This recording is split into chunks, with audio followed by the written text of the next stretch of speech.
Hello guys, আমরা আবারও চলে আসলাম জাভাস্ক্রিপ্ট এর নতুন প্রবলেম সলভিং লেকচার নিয়ে। আজকে আমরা আরো একটি প্রবলেম সলভ করব LeetCode থেকে। আজকের প্রবলেমের নামটি হলো ভ্যালিড প্যালিন্ড্রোম। সো প্যালিন্ড্রোম বিষয়টা কি একটু পরেই আমরা বুঝবো। আজকের প্রবলেম নাম্বার হলো 125। সো আমি ডিসক্রিপশন আর একটা এক্সাম্পল অলরেডি VS কোডে কপি করে রেখেছি। সো আমরা ফার্স্টে বুঝবো প্যালিন্ড্রোম কি। সো প্যালিন্ড্রোম হলো এমন একটা বিষয়, যদি আমরা কোনো নাম্বার বা স্ট্রিং লেফট থেকে রাইটে লিখি, তো তারপর ওইটাকে যদি আমরা আবার রাইট থেকে লেফটে লিখি, তাহলে সেম নাম্বার বা সেম স্ট্রিং পাবো। ওকে, মানে যদি আমরা কোনো একটা স্ট্রিং বা নাম্বারকে লেখার পরে ওটাকে রিভার্স অর্ডার আবার লিখি, তাহলে আমরা সেম নাম্বার বা সেম স্ট্রিংটাই পাবো। কিরকম? যদি আমরা এই জায়গাতে লিখি 1 to 1, এটাকে আবারও যদি আমরা পিছন থেকেও লিখি 1 to 1ই কিন্তু হবে। আবার যদি আমরা লিখি A B A, আবার এটাকে যদি আমরা পিছন থেকেও লিখি, তাহলে কিন্তু আমরা A B A পাবো। সো এগুলো হচ্ছে আমাদের প্যালিন্ড্রোম। সো আমরা আজকে চেক করব একটা সেন্টেন্স প্যালিন্ড্রোম কিনা। আমাদেরকে একটা সেন্টেন্স দিবে প্যারামিটারে, দেন আমরা এটা চেক করব ওই সেন্টেন্সটা আসলে প্যালিন্ড্রোম কিনা।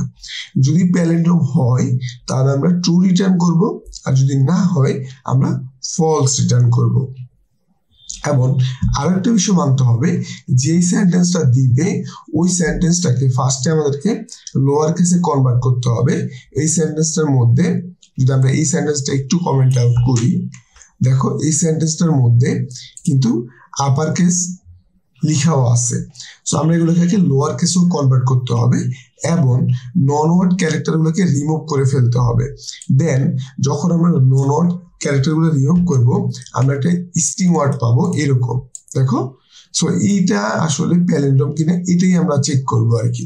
তাহলে আমাদেরকে একটা সেন্টেন্স দেওয়ার পরে ওইটাকে আমরা ফার্স্টে নন ওয়ার্ড ক্যারেক্টারগুলো রিমুভ করব, দেন হচ্ছে এরকম একটা স্ট্রিং পাবো, দেন এই স্ট্রিংটা প্যালিন্ড্রোম কিনা এটা চেক করব। সো প্যালিন্ড্রোম কি আশা করি তোমরা ধারণা পেয়েছো। সো আমরা এখন কোডে চলে যাই। সো এখানে যদি আমি চলে আসি, ফার্স্টে আমরা একটা কাজ করব, আমরা আমাদের স্ট্রিংটা থেকে নন ওয়ার্ড ক্যারেক্টারগুলো রিমুভ করব। সো রিমুভ করার জন্য আমি জাস্ট বলবো রিপ্লেস করার জন্য রিপ্লেস, আমাদের যে রিপ্লেস মেথড আছে, সো এখানে আমি লিখবো রিপ্লেস। এখন রিপ্লেসটা আসলে কি দিয়ে করবে? রিপ্লেসটা করবে হচ্ছে গিয়ে আমরা একটা রেগুলার এক্সপ্রেশন ইউজ করব, যেটা হচ্ছে আমাদের নন ওয়ার্ড ক্যারেক্টারগুলো রিমুভ করবে। সো রেগুলার এক্সপ্রেশনটা কি?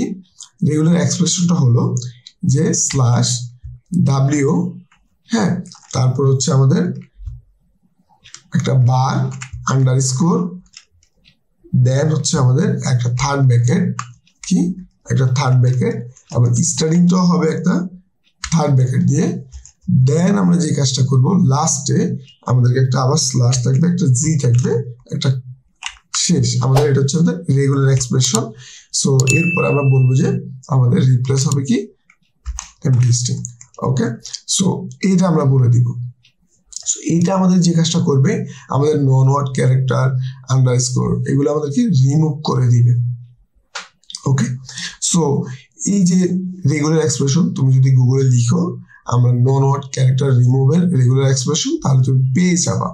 ওকে, দেন আমরা এখানে বলবো কি করব, যখন আমরা এখন আমরা যে কাজটা করবো, মানে এই লাইনটা আমাদেরকে নন ওয়ার্ড ক্যারেক্টার রিমুভ করে এই লেখাটা আনবে, হ্যাঁ, বাট এখানে আমাদের আপার কেস আছে, সো আমাদেরকে লোয়ার কেসও কনভার্ট করতে হবে। সো টু লোয়ার কেস মেথডটা আমরা ইউজ করব লোয়ার কেস। ওকে, সো এটা আমরা কল করে দিলে আমাদের কি হয়ে যাবে, এখন আমাদের লেখাটা লোয়ার কেস হয়ে যাবে। ফার্স্টে আমাদেরকে নন ওয়ার্ড ক্যারেক্টার রিমুভ করে দিবে, দেন আমরা আমাদের এই যে স্ট্রিং ওয়ার্ডটা পাবো, দেন এটাকে যখন আমরা টু লোয়ার কেস করে ফেলবো, দেন আমরা এই স্ট্রিং ওয়ার্ডটা পাবো। ওকে, সো আমরা যেহেতু এই স্ট্রিং ওয়ার্ডটা পেয়ে গেছি, এখন আমাদের কাজ হচ্ছে যে এটা আসলে প্যালিন্ড্রোম কিনা এটা চেক করা। ঠিক আছে, সো আমরা এখানে লিখবো যে লেট লেফট সাইড 0 এবং আমরা বলবো এখানে রাইট সাইড ইকুয়াল থাকবে আমাদের যে স্ট্রিং আছে, স্ট্রিং এর লেন্থ -1 পর্যন্ত। দেন আমরা বলবো যে একটা লুপ চলবে যে লেফট লেস দেন রাইট পর্যন্ত, যতক্ষণ লেফট সাইড রাইট সাইড থেকে কি হবে ছোট হবে ততক্ষণ লুপটা চলবে। দেন আমরা এখানে কি করব, ইফ যদি আমাদের যে str আছে str এর left side not equal str এর রাইট সাইড, হ্যাঁ রাইট সাইড হয়, যদি নট ইকুয়াল হয় তাহলে তুমি রিটার্ন করো, কি রিটার্ন করবা, ফলস। যদি না মিলে ওকে ফলস রিটার্ন করবা।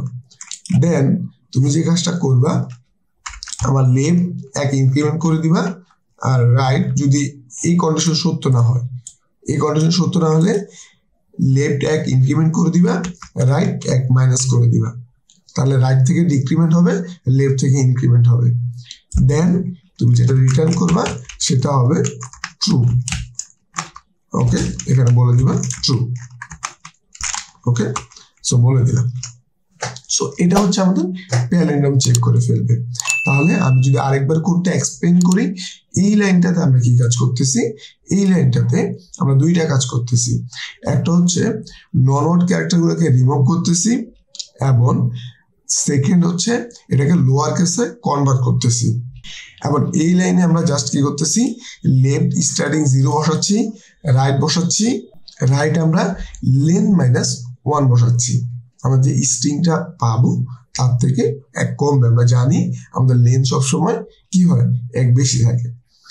দেন আমরা একটা এখানে লুপ চালাচ্ছি যে লেফট সাইড আর রাইট সাইড যদি ছোট বড় হয় তাহলে আমরা কি করতেছি, যদি আমাদের left side not equal right side হয় তাহলে আমরা কি করব, রিটার্ন ফলস করব। আদারওয়াইজ আমরা লেফট থেকে 1 1 করে বেড়ে যাব, রাইট থেকে 1 1 করে কমে আসবো। ওকে দেন আমরা রিটার্ন ট্রু করে দিব। ঠিক আছে, সো আমরা যদি এই কোডটাকে আমাদের লিড কোডে এখন নিয়ে যাই, নিয়ে যাওয়ার পরে আমরা এই জায়গাতে পেস্ট করি এবং রান করি, আমাদেরকে একটা ইরর দিয়েছে রান করার পরে। সো আমরা এখানে কি বলছে, ইফ এখানে str, আচ্ছা এখানে আমরা একটা ভুল করেছি, আমরা এখানে আসলে srt দিছি, সো এখানে আমরা আসলে চেঞ্জ করে ফেলি str। ওকে আর দেন এই জায়গাতে আমাদের একটা চেঞ্জ হবে, str দিই তাহলে হবে। দেন আমরা যদি আবার রান করি, সো আমরা আবার রান করলাম, আচ্ছা আমরা আবার এখানেও একটু চেঞ্জ করতে হবে, str ঠিক আছে, str srt না, srt ডট লেন দিছিলাম, সো এই জায়গাতে আমরা বলবো str। দেন আমরা রান করলে এখন ঠিক মতো আসবে। আমরা এই জায়গাতে যে ভেরিয়েবলটা দিয়েছিলাম ওই ভেরিয়েবলটার নামটা একটু ভিন্ন দিয়েছিলাম। আচ্ছা আমাদের চলে আসছে, বাট একটা টেস্ট কেস কিন্তু মিলে নাই কোনো একটা কারণে। কেন মিলে নাই আমরা একটু বিএস করে যাই, আমাদের কোডটা একটু দেখে আসি।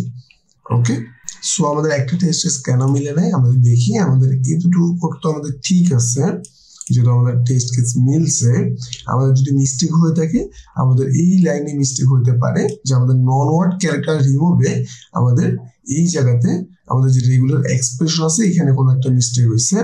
হ্যাঁ এখানে হচ্ছে আমাদের একটা ব্যাকস্ল্যাশ হবে, সো এটা দিলে আশা করি এখন ঠিক হয়ে যাবে। আমি জাস্ট এই লাইনটি আপাতত নিয়ে যাই, দেন এখানে যদি আমি বসিয়ে দিই যে আমাদের এই জায়গাতে এখানে ব্যাকস্ল্যাশটা দিয়ে দিলে হবে, লাইনটা না এনে, বা এই লাইনটা আমি যেহেতু আনছি সেখানে পেস্টও করতে পারি, সমস্যা নেই। দেন যদি রান করি, আমরা একটু ওয়েট করি, সো আমরা দেখবো যে আবারও আমাদেরকে ভুল দেখাচ্ছে। কেন ভুল দেখাচ্ছে, আচ্ছা এই জায়গাটা আমি আবার ভুল দেখাচ্ছে এই জন্যে str। সো এখন রান করলে ঠিক মতো আসবে। ওকে সো দেখো এখন কিন্তু আমাদের 3টে টেস্ট কেসই পাস হয়ে গেছে। ওকে সো তোমরা এটা সাবমিট করে ফেলতে পারো। সো এই হচ্ছে বিষয়। সো একটা প্রবলেম তোমাকে যে রিডাইরেক্ট করার পরে কি বলেছে আসলে এই বিষয়গুলো ভালোভাবে পড়লে, এবং তুমি যদি জাভাস্ক্রিপ্টটা জানো তাহলে কিন্তু তুমি একটা প্রবলেম সলিউশন করতে পারবা।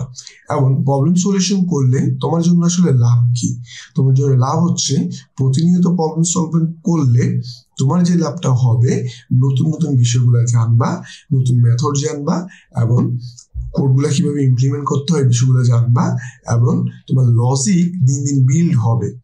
তুমি ফার্স্টে হয়তো বা প্রবলেম সলভ করতে বোরিং ফিল করবা, কোনো ভালো কিছু মনে হবে না যে আমি কোনো প্রজেক্ট বানাচ্ছি না, কিন্তু দিন শেষে তোমার লজিক বিল্ড হবে, তুমি প্রোগ্রামিং ভালো করতে পারবে এবং এটাকে তুমি সিভিতে অ্যাড করতে পারবে। সিভির একটা সেকশনে বলতে পারবা যে আমি অনলাইন চার্জে অনেকগুলো অনলাইন চার্জ মিলে আমি 100 বা 200 প্রবলেম সলভ করছি, 300 প্রবলেম সলভ করছি, এবং এটা তোমার সিভিকে অনেক ভারী করে ফেলবে। ওকে, সো এটা কিন্তু কোম্পানিরা পজিটিভলি দেখে যে একজন প্রবলেম সলভার কি কোম্পানিরা আলাদা প্রায়োরিটি দেয়। ওকে, সো তোমার যদি প্রবলেম সলভিং স্কিল থাকে তারা মনেই করে যে তুমি ভালো লজিক বিল্ডার। ওকে, সো এই পর্যন্তই ছিল আজকে। দেখা হবে পরবর্তী লেকচারে নতুন প্রবলেম সলভিং নিয়ে। ওই পর্যন্ত ভালো থাকবা, সুস্থ থাকবা। আল্লাহ হাফেজ।